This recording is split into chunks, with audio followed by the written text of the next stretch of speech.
Yo jecha qabsoon kennitti fufaa qabsoon ken ka Frankie bakka gamaleen dhaabatu welcome sanin jedha dhiyaadha karibu. Hello Dr. Nafiad. Nagaa waaqayyo sifa baay'atu. Happy New Year, Doctor. Thank you. Attam naguma. Paya keti. Naga kuti galata waka. Anis naga galata waka. Nai waka naga sasi. Asi Seattle, Washington rasi bilbila jira. Okay. Ya waan video beeksisa tokko wajjin hojjenna jedhee si barbaada Doctor. Fayyaa jiwa wal qabate moo? Ya waan qorichaati fayyaa wal qabat kanaafi Doctor Keno waan taateef si bilbile. Okay. Ya qorichi kun inni one time use dha yeroo tokko fayyadamamu asi companies kenna saaraadha pharmacy kennaaraadha garuu gara biyyaatti export godhu barbaanna product ken mi kennu jechuudha. Okay. Ya mi kun inni protection dha of eeggannoo dargaggootaatiif kondoomii dha. Kondoomii ken kana kan adda godhu gogaa bineensota irraa hojjetama. Gogaa bineensota maali? Ya gogaa bineensota irraa hojjetama. Quality'n isaa addaadha. Jajjabaalle jechuudha. Gogaa bineensota irraa hojjetama. Kan akka duraa sanii pestaalii yookaan pilaastikii irraan hojjetamu.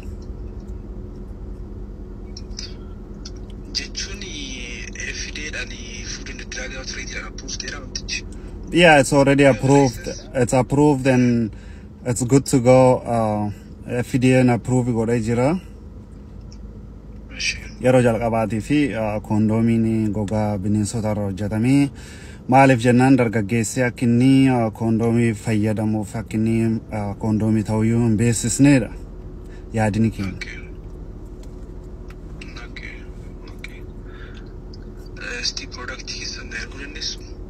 Rakkoon qabu productichi ergamuu danda'a. Ati CR kan keerra daddarte video wajjin hojjannee dargaggoota keenya akka isaan hubannoo kondoomii irratti jajjabaatan erga dabarsinaaf jedhee yaade.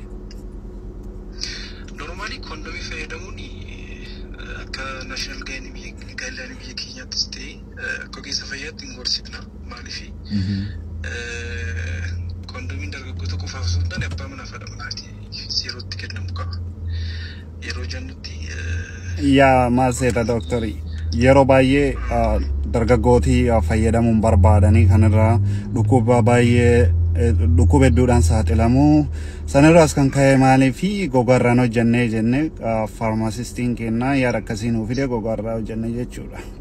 Gogaa maalirraatti hojjetame? Gogaa loonii. By the for your tip, wanti kanan rabita kondomii akkamitti akka fayyadamaa turan beektaa uummanni keenya dha. Hin beekne yaa doktor. Bilaadaroodhaaf uffee fincaanii beektaa yeroo ijoollummaa keetti uffee afuuftee itti taphattee beektaa? Beeka yaa nan beeka. Yaa durree qalanii ree keessaati afuuffee sun ba'ee abbaan manaa yeroo mootiitu fayyadamaa ture mootiin sun maal godhaa? Gaafa haadha manaa isaa bira ga'uuf ka'u yeroo sanatti haadha manaa garaagaraa waan qabuu fi STI kan jennu sexual transmitted infection kan jennuun qabamee qaamni isaa madaa'ee ture yeroo sanatti. Kan hambisuudhaa fi afuuffee loonii afuuffee re'ee qaama saala isaatti godhatee haadha manaa isaa hojjechiisaa ture. So kanaan dura kondoomii bifa kanaan fayyadamaa turanii amma erga teekinooloojiin kanatti deebi'e maaliif gara boodaatti regrees gochuun barbaachiseedha. Sitii product keessan nallala FDA approved taanaan so haala kamiin akka hojjetamuu danda'u wajjin hojjechuu dandeenya. Maaliif biyyattiin akkuma biyyatti irrinni kondoomiin mudateera. Okay. So product kan WHO'nis beeku kan FDA'nis beeku baastanii jennaan mataa firileefii guddaadha. So gogaarraan hojjetamaa jechuudha kondoomiin? Kondomiin oomishi kondomii kan gogaarras ta'uu danda'a. garaagaraa pilaastikii garaagaraadhaas oomishamuu danda'a. Ilaaluu dandeessa. So qoratamee ilaalamee qorannoo hundumaa keessa darbee fideedhaan approve ta'ee hawaasa fayyaduu danda'a jedhamee itti amanamee jennaan why not laayisensi bitatanii jennaan leegal ta'e jennaan hojjechuu dandeenya. Akkasumas immoo namoonni impoortii godhan jiru waan ta'eef isaanii hojii soorsi qunnamsiisuu kan danda'a. Okay, Doctor Difa Mampiranki da Figaro.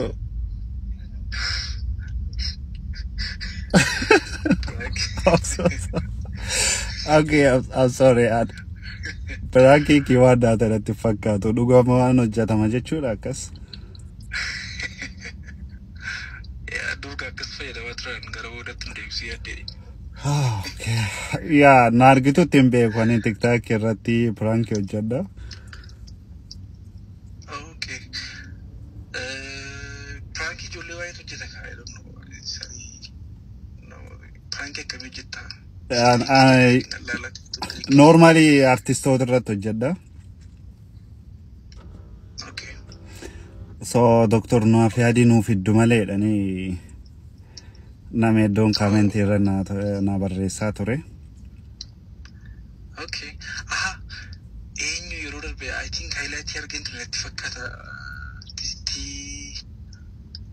I think artist Andu'aalem Gosaa or something. Yeah, artist Andu'aalem, artist Galaana Gaaromsaa, artistooti tokkollee hin hafne.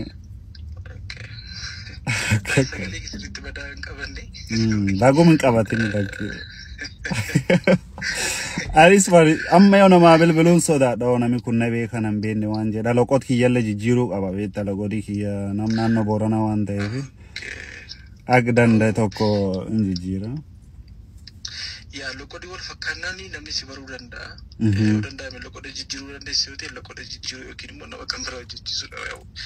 Miidiyaa irratti content creatorota baay'ee jira waan ta'eef pirankii kan hojjetan jiru kan barsiisan jiru. Kan entertain nama godhan kallattii garaagaraa jiru waan ta'eef namni kennaa garaagaraa qaba. So karaa garaagaraa itti fayyadamuu dandeessa. Yeah, anyway, Dr. Guddoo galatoome yani Facebookis, TikTokis follows godha barumsa firiidha waan baay'ee nu barsiisaa jirta. Guddoo galatoome nagaan naa bulu.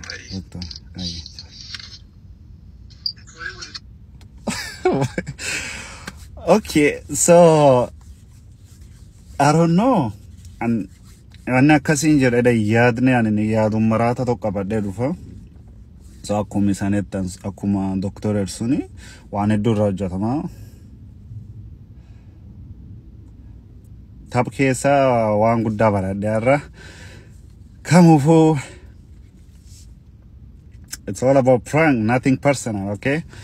Video ta waan daawwattaniif galatooma share godha.